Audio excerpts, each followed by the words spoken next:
Hey guys, just want to make a quick video that I think a lot of you can probably appreciate. You know, you watch all these videos on YouTube and everything, especially the fishing videos where everything goes perfectly, everybody's catching trophy fish and just having a great time. Nothing ever goes wrong. Well, we all know in the real world that's not the case. So I just kind of wanted to tell you about a situation that happened with me the other night, and actually it was actually kind of comical. I mean, once it was over, but it was really frustrating and a real pisser at the time. But anyway, something I should have learned, but I'm too stubborn to implement is when things start going bad, just pack it in and quit. uh, there's days that I know better. Where everything that can go wrong does. If it can hang, it will. If it can snag, it will. If a hook can straighten, it will.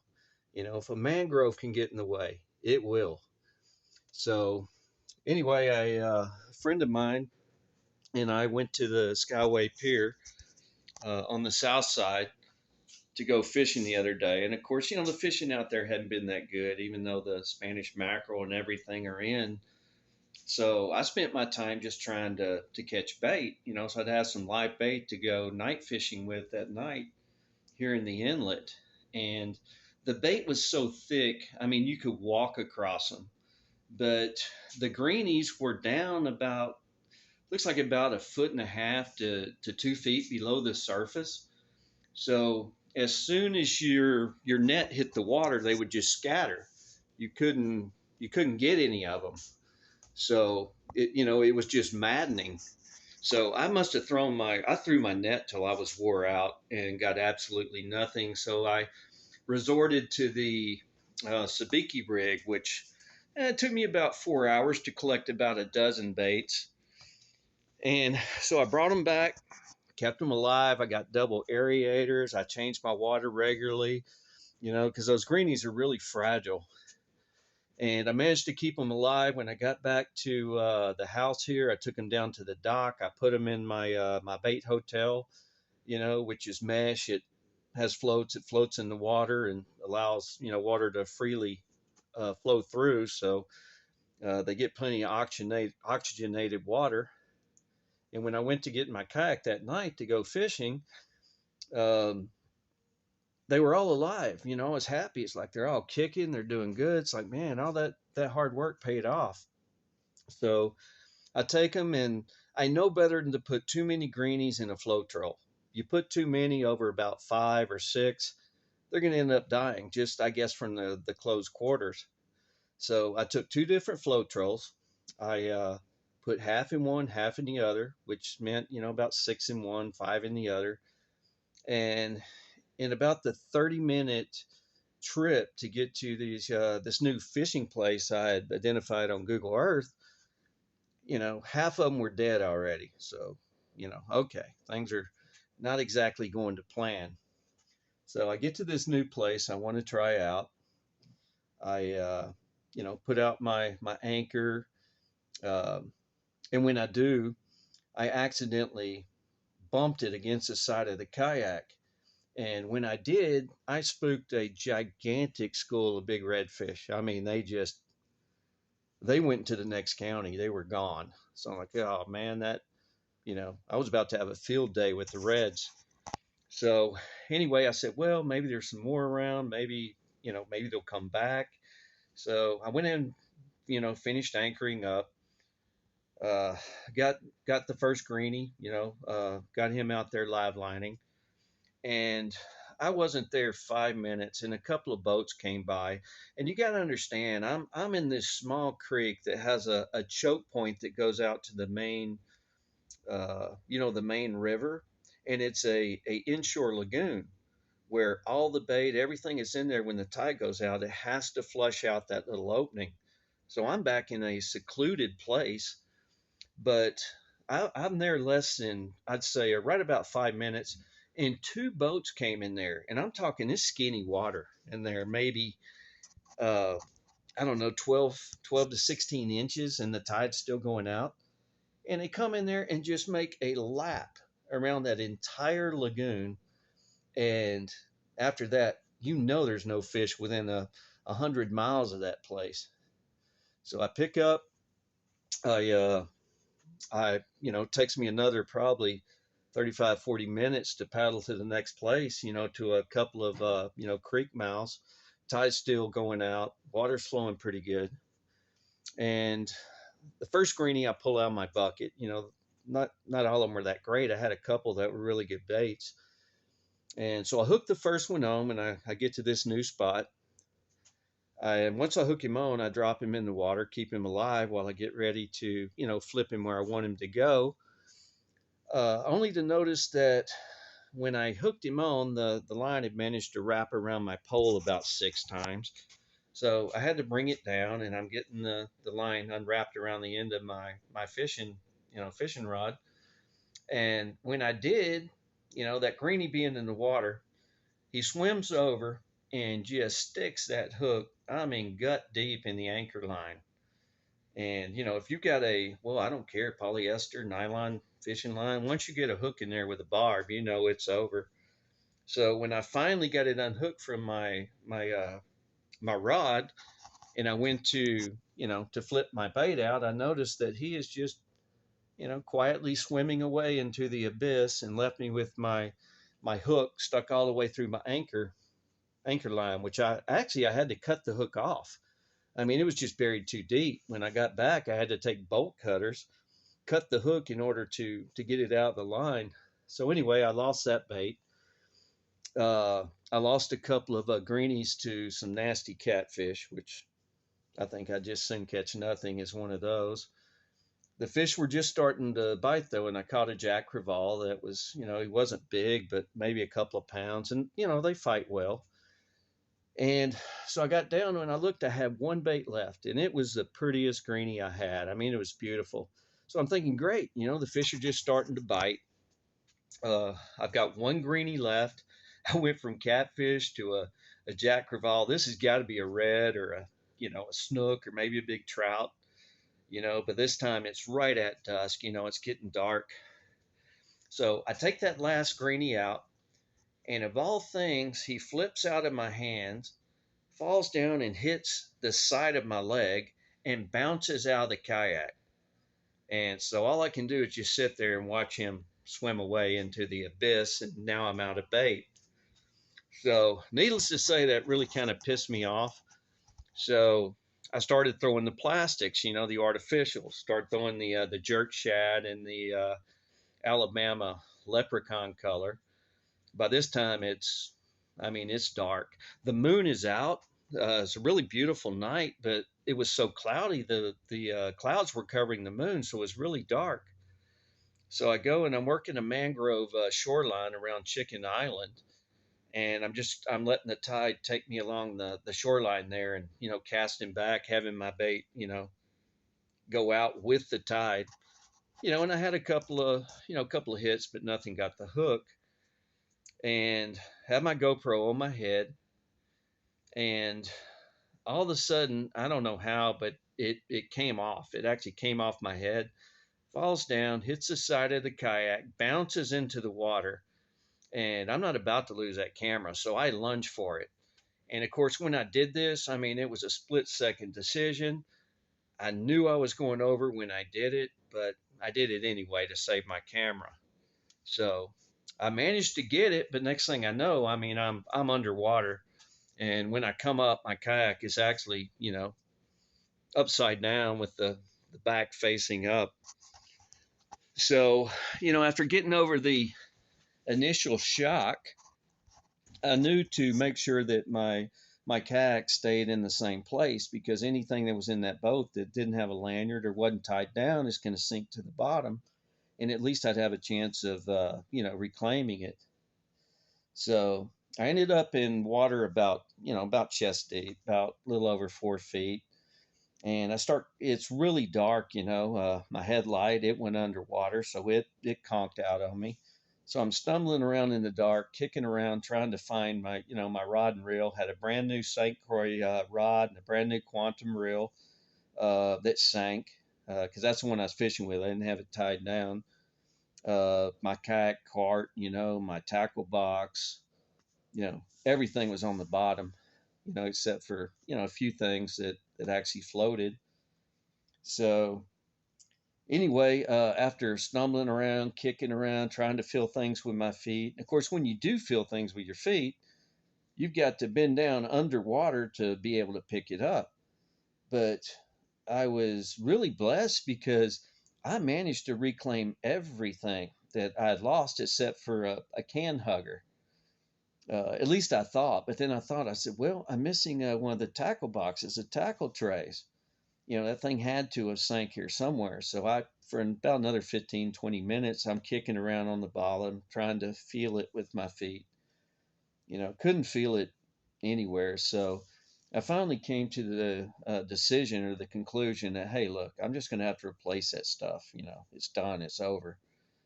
So as soon as I did that, I went to drag my kayak up toward Chicken Island to get in the shallow water where I could just step in it. And when I did, my first step when I went to back up was right on top of that tackle box. So made me very happy because now I got it. I got everything. I lost a can hugger, after that kind of a experience. And I will tell you this: when you flip a kayak upside down, that thing forms a suction on the water. It's like when you're trying to ride it, it's like trying to roll over a dump truck. I mean, that thing makes a suction. It's like trying to pull a suction cup or a submarine off the bottom. But through the adrenaline and everything, I did manage to get it upright. I was really happy. I managed to reclaim everything. I bought one of the rugged cell phones. It's waterproof. My camera's waterproof. My light's waterproof. There's not much else I can do to, protect the equipment. But got back, took me, golly, probably 2 hours to wash everything out real good and drain it, and try and save my tackle. But anyway, I mean, my thought was, when things start going that way and, it just, it seems like it's not getting any better, time to pack it in and try again another day. It's just my sheer stubbornness that I was determined I was going to catch fish and I was going to find them, but it just snowballed into, what I can end up laughing about now, but boy, it sure wasn't funny at the time. So anyway, I just wanted to make a quick video and talk about the real world, how it actually is out there. And, I intend to post some videos, hopefully is some really, exciting fishing footage. Cause when I do catch fish, I normally catch the good ones. My philosophy is, big baits for big fish, go big or go home. If you can't hang with the big dogs, stay on the porch. And I don't catch as many, but when I do catch them, you know, I usually end up with something that is a challenge to bring in.